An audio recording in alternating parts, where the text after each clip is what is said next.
Are you Gojo Satoru because you're the strongest, or are you the strongest because you're Gojo Satoru? This question, posed by Geto to Gojo, hits deeper than just a hard bar, because it's not just a question just for Gojo, but can also be applied to one of Jujutsu Kaisen's most underrated yet powerful themes, shaping not just the power system but also the very identity of its character. Do curse techniques reflect the sorcerer, or do sorcerers reflect their curse technique? Because in JJK, curse techniques aren't just tools, they're reflections of the sorcerers themselves. Or are sorcerers reflections of their curse techniques? This isn't just a chicken or egg debate, it's a question that defines the entire story. Through a simple conversation, this question is brought up through another pair, this time by two characters who embody the debate itself, Mahito and Kenjaku. Mahito, a cursed spirit born from humanity's fear, believes that the soul defines the body, that our essence, emotions, and nature shape what we become. His technique, idol transfiguration, is the perfect proof. He can reshape bodies by manipulating their very souls, even his own. And because he was born a curse, his nature was already set. His only desire was to kill and torment humans. To Mahito, the soul comes first. But Kenjaku, on the other hand, has lived for centuries by jumping from body to body, stealing both their cursed techniques and identities. But after experiencing a moment where a host body tried to reject him and kill him, he questions Mahito's view. Instead, Kenjaku suggests that the body is the soul, and the soul is the body. This leads to one of the most underrated exchanges in JJK. Mahito asks, does this have to be the same for everyone? Considering our curse techniques, you and I practically live in different worlds. Kenjaku then responds, so our techniques dictate our world. I like that. It's poetic. And yet Mahito's expression says everything. His questioning gaze is subtle but revealing. It's not just confusion, it's an unspoken admission that he doesn't fully grasp the depth of Kenjaku's perspective. Mahito sees the world in absolutes. To him, the soul dictates all. He has no reason to question his existence because he believes he understands it completely. But Kenjaku, he's lived centuries, constantly adapting, stealing techniques, and reshaping his identity.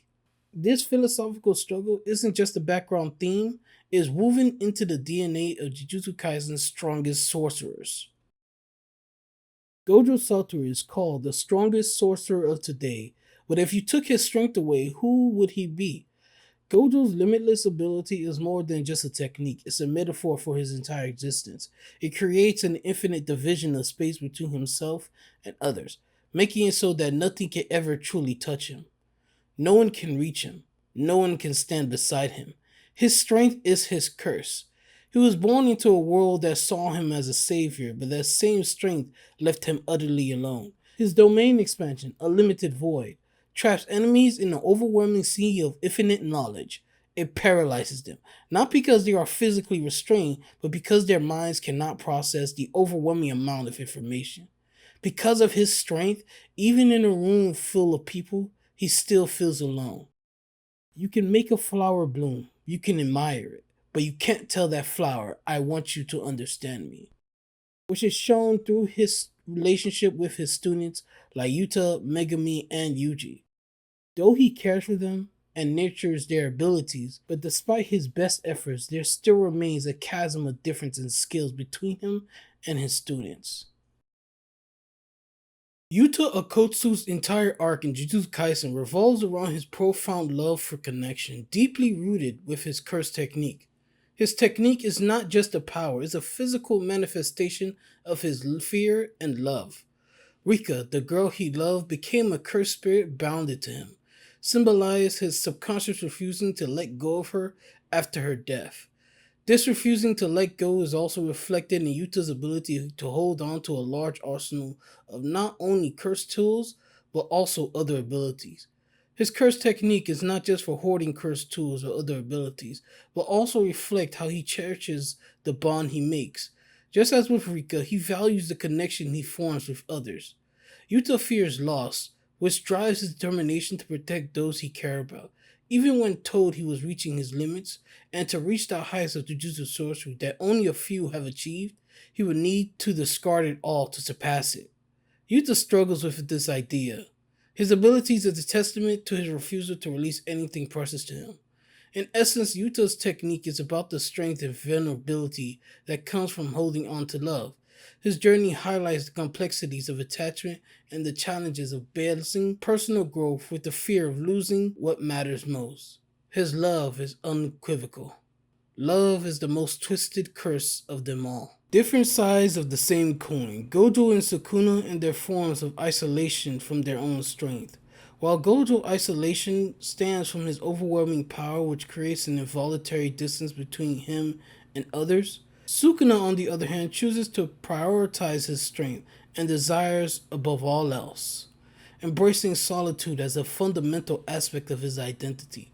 His techniques, cleave and dismantle, symbolize his approach to relationship, severing connections rather than fostering them. Sukuna does not yearn for companionship or seek understanding. If Gojo's power isolated him, Sukuna's power freed him.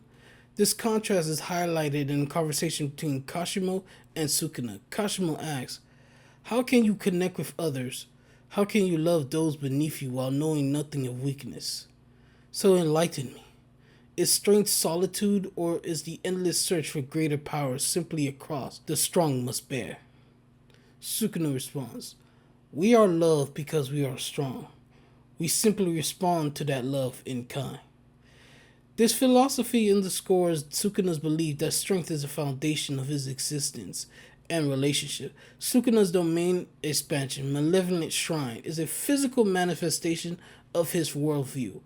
Unlike typical domains that aim to trap enemies within a barrier for confrontation, Sukuna's domain is a shrine dedicated solely to his existence. It lacks wall, symbolizing his isolation and self-worship. In Sukuna's domain, there is only the shrine, a testament to his singular focus on his own power and identity. And in his presence, only he remains. In Jujutsu Kaisen, the relationship between sorcerers and their curse techniques is deeply linked. Kenjaku's quote, "The body is the soul and the soul the body," summarizes this connection. In Jujutsu Kaisen, the power system is more than just about fighting. It's about who the characters are as a people.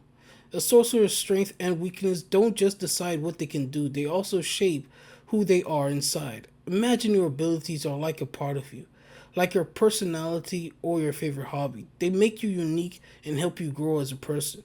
In Jujutsu Kaisen, these abilities are called curse techniques, and they are connected to the sorcerer's emotions and experiences. The true power of these techniques isn't just about being strong or winning battles. It's about showing what's inside a person's heart and soul. This means that when sorcerers use their powers, they're not just fighting. They're also revealing who they truly are.